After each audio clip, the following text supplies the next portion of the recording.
All right, welcome to your Unit 3, Day 7 notes. Today we're going to do more word problems involving rational equations, but these ones are actually going to be just a little bit harder, so just a little heads up there. The first type of problems we're going to do relate to distance with rate and time. So remember that distance is equal to rate times time. When I was a 7th grade teacher for my student teaching, I remember the teacher I worked with called these dirt problems because D equals RT. Looks like dirt. All right, so Emily walks 2 miles to school every morning. So 2 miles to school. When she goes home, she runs to condition for soccer season. She averages 5 miles per hour faster when running than when walking, and the total time for both trips is 2 hours. Find her running speed to the nearest tenth. So in this problem, they're talking about total time it takes to go to school and back. So this is our time walking to school plus our time running home equals 2 hours. Now, notice how I'm giving you information about rate when I talk about 5 miles per hour faster, and I'm also giving you information about distance. So keep in mind that if distance equals rate times time, and everything in my little equation here is in terms of time, that means that time is equal to distance over rate. So I'm actually going to write this as d over r plus d over r equals 2 over 1. All right, so when she walks to school, the distance is 2 miles. So for d, I'm going to put in a 2. Now, if it's 2 miles going to school walking, it's going to be 2 miles running back. Now for the rate, it says she averages 5 miles per hour faster running than when walking. So for our rate walking, let's call that x. As where my rate running would be x plus 5. And there you have it. So this is my rational equation setup. Now, my common denominator, if I take one of each of those, is x times x plus 5. So that means for the first guy, he needs an x plus 5. Second guy needs an x. Third guy needs both.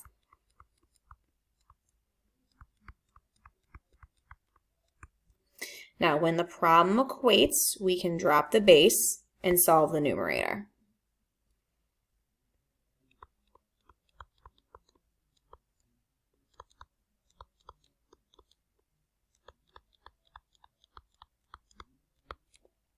All right, so let's clean this up a little bit.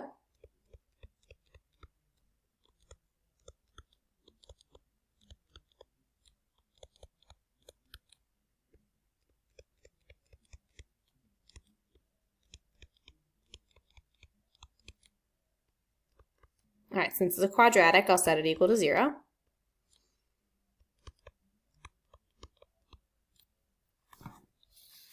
All right, so at this point I have 2x squared plus 6x minus 10. Now I'm going to divide everything by 2 just to make my numbers smaller.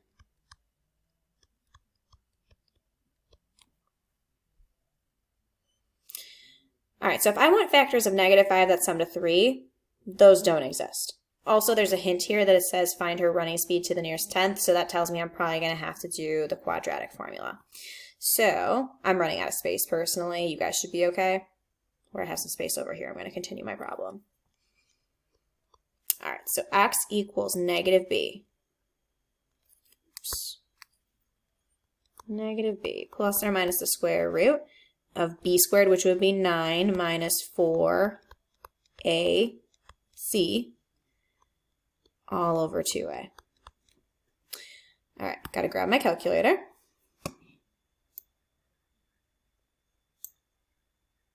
Gotta make them a little smaller. All right, there we go. All right, so I'm going to do 9 minus 4 times negative 5 to figure out my discriminant. And I'm getting 29.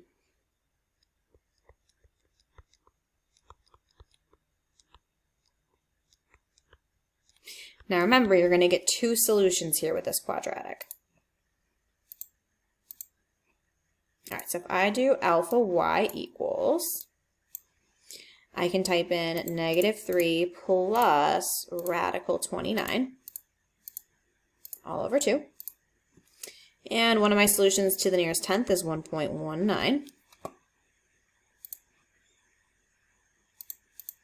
right, and then I got to change this to minus. Negative 4.19.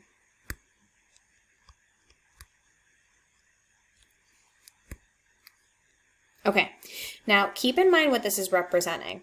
X, if I come back over here, X is representing the rate at which you're walking. Okay, so we can't have a negative rate, so we're going to reject the negative 4.19 and get 1.19. Now it says find her running speed. Well, her running speed was X plus 5, right? So that means running time, which again equals X plus 5, is equal to 1.19 plus 5,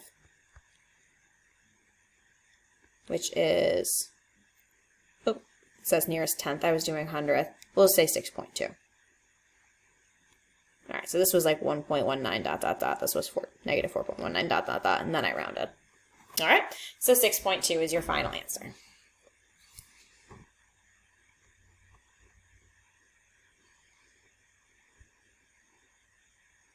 Ooh, he's going all over the place. All right, next problem. The difference in the average speed of 2 trains is 16 miles per hour. Okay, difference in speed. Right there, I'm thinking speed is rate. So rate minus rate is 16.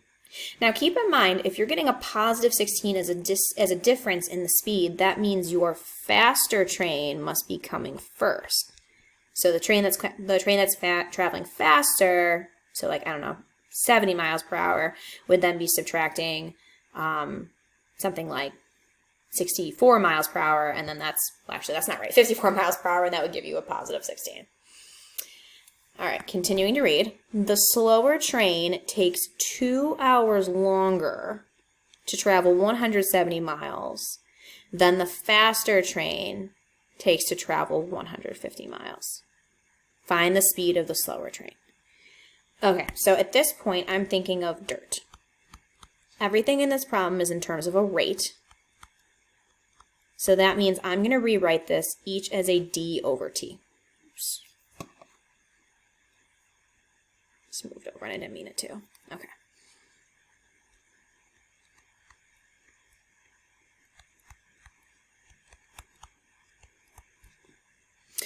All right, so the slower train takes 2 hours longer to travel 170 miles than the faster train takes to travel 150.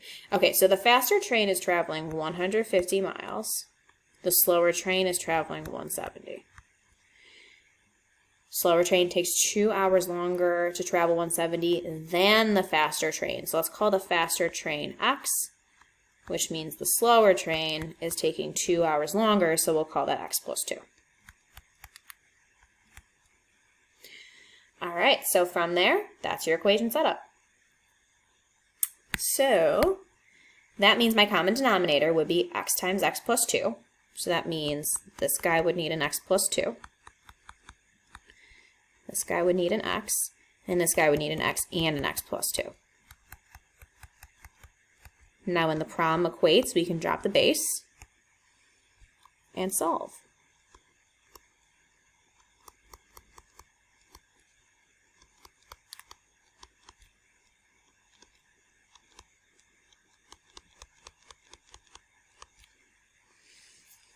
All right, so let's clean this up.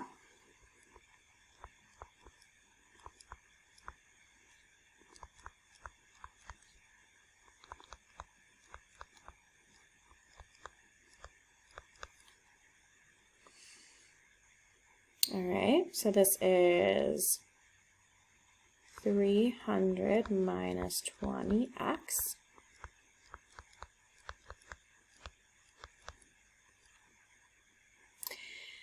Which means if I add the 20 over and subtract the 300, I get 0 equals 16x squared plus 52x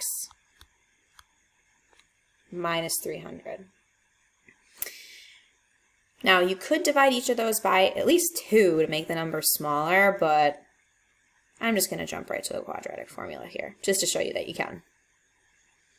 All right, so x equals negative b plus or minus the square root of b squared minus 4ac all over 2a. Grab my calculator.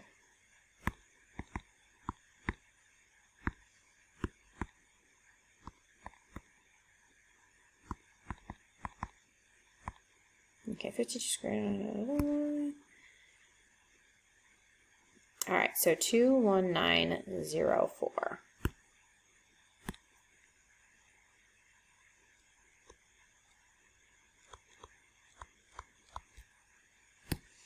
Okay, so that means, let's see, is that a perfect square?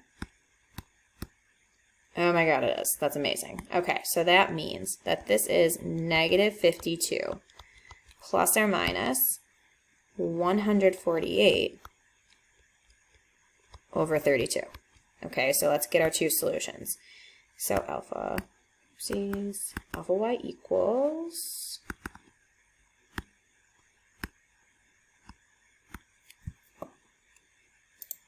okay, so negative 52 plus 148 divided by 32 will give me 3.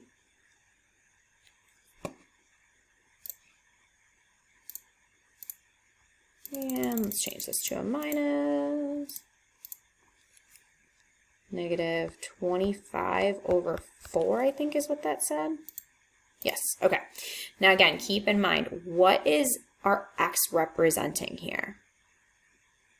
Well, x is representing the time of the faster train. So we can't have negative time, so we're going to reject the negative 25/4. So then from there, it's saying find the speed of the slower train. Okay, here's your slower train, right? Speed is a distance over time. We know the distance over time is 170 over x plus 2.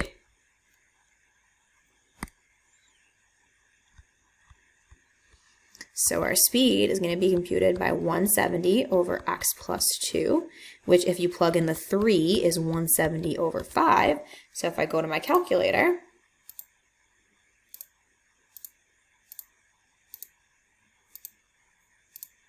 we get 34. So that means our slower train is traveling 34 miles per hour. And that's your final answer. All right, so those two are actually probably the hardest ones of this entire lesson, just with the distance, rate, and time. The next few won't be as bad, okay? Moving on to number 3.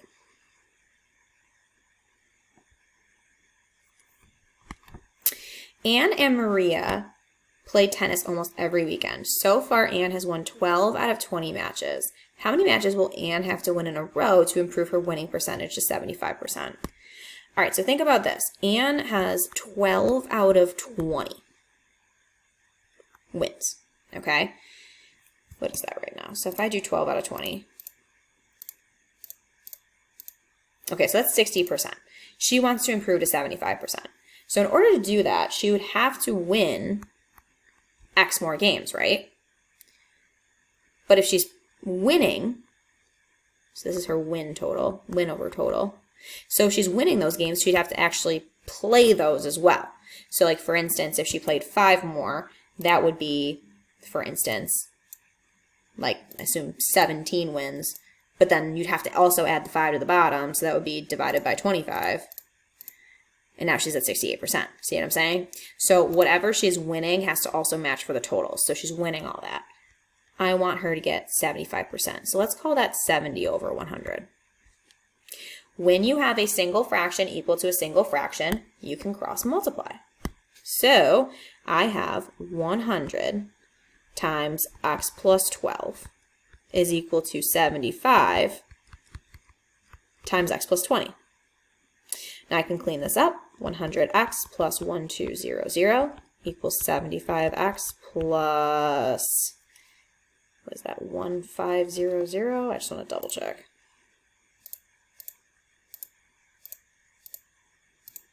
Yep, 1500.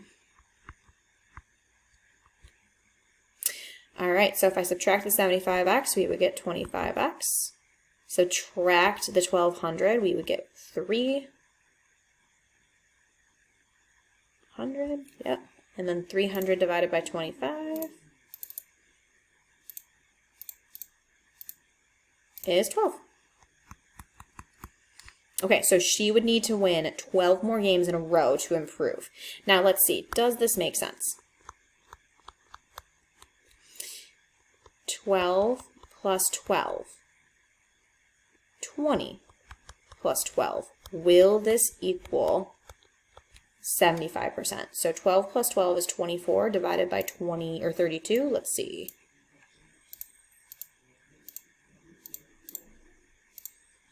Yep, it does work. And that's how you can check that. Boom.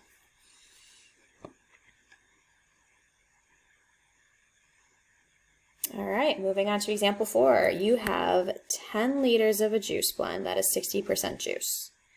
How many liters of pure juice need to be added in order to make a blend that is 75% juice?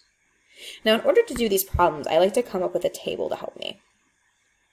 We're talking about 60% juice, and then we're adding pure juice, which means it's 100% juice.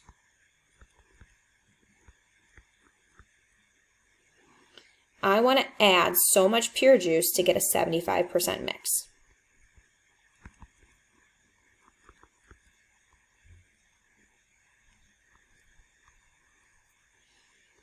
Okay, now across the top, I'm going to do liters, percent, and total. All right, so you have 10 liters of a 60% juice. So I'm going to put 10 and 0.6 there. How many liters of 100% juice need to be added? So 100% would be 1.0 to create a blend that is 75% juice.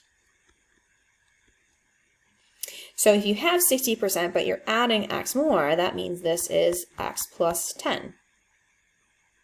So again, you're adding these two to equal that together, which is how I'm getting x plus 10 to be this. Now what you're going to do is multiply going across here. So 0.6 times 10 is 6. 1.0 times x is just x, and then this is 0.75 times x plus 10. Now again, you're adding the 60% and the 100% together to equal your 75% mixture.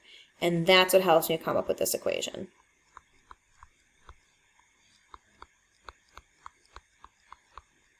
Now you may be wondering why this was considered a rational equation problem, and that's because the 0.75 is technically a fraction. You could technically write it like this.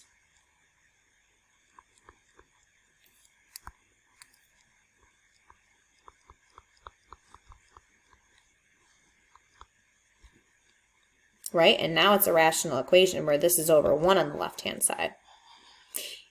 You know what? I'm actually going to leave it like that. I don't always do it this way, but let's do it, right? Because 0.75 is the same thing as 75 over 100. By doing that, it gets rid of the decimal, and now I can just cross multiply and solve.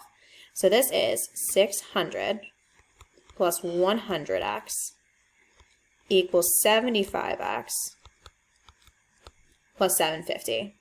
So if I subtract the 75, that leaves me with 25x. Subtract the 600, that leaves me with 150.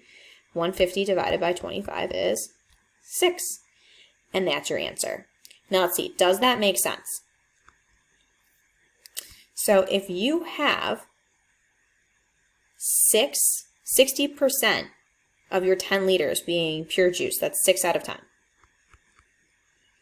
But if you add 6 more liters of pure juice, that's the same thing as 12 out of 16, which is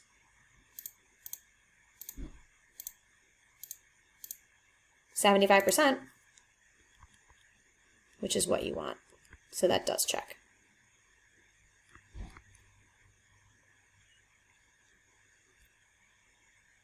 Now, technically, I didn't have to rewrite this as a fraction here. I could have just distributed the negative 0.75, and that would have worked just as well. Now, I'm actually going to erase my work here just for a quick... do I want to erase my work? Yeah, I want to erase my work. Here's another way you could have done this.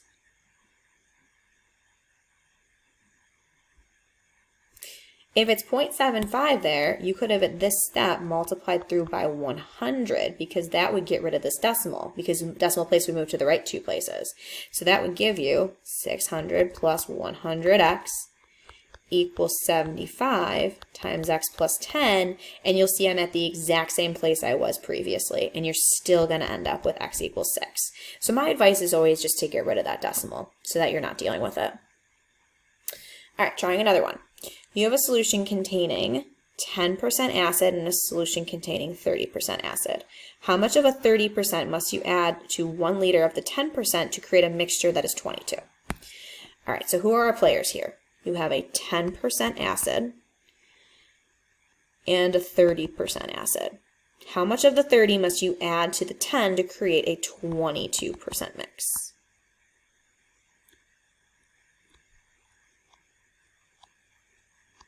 Okay, so we're doing liters, or like amount, percent, and total.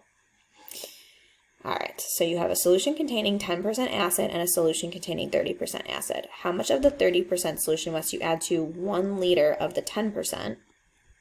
So there's 1 and there's x, to create a mixture that's 22%. All right, so add these together, because remember, it's these plus this give you 22. So this is x plus 1. This is 0.1, this is 0.3, this is 0.22. And then you multiply across to figure out the total column.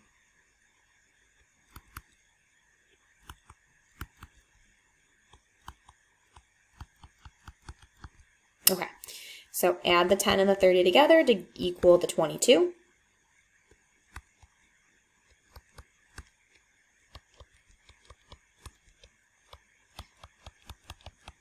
And now we're going to solve. Now, again, I'm looking at those decimals and I'm thinking I don't want them to exist. So I'm going to multiply through the equation by 100 because I'm seeing these 2 decimal places that I want to move by. So with that being said, 0.1 times 100 would move to the right 2 places. So that's a 10 plus a 30x equals 22 times x plus 1.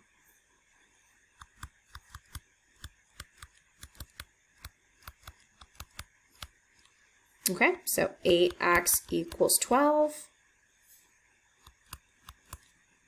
So if I do 12 divided by 8, what do we get? 1.5, and then we're done. Tables are actually kind of fun.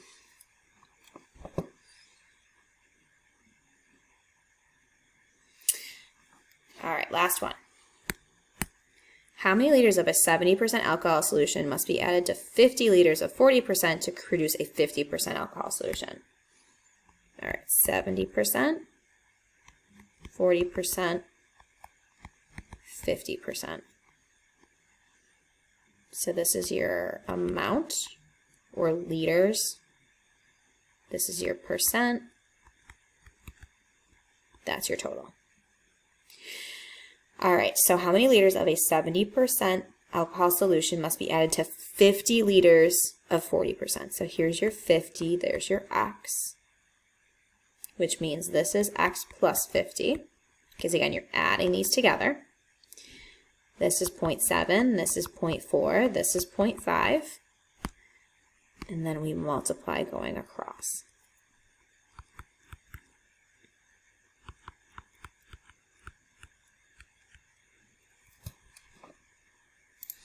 Okay, so 0.4 times 50 gives me 20.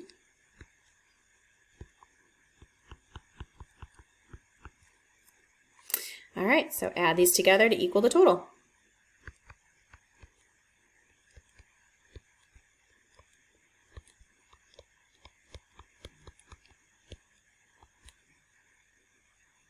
Okay, so I'm going to multiply through by, you know what, in this case I'm just going to do 10 because there's only one decimal place. So 10 times 7 would 0.7 would just move that over 1. So this is 7x plus 200 equals 5 times x plus 50.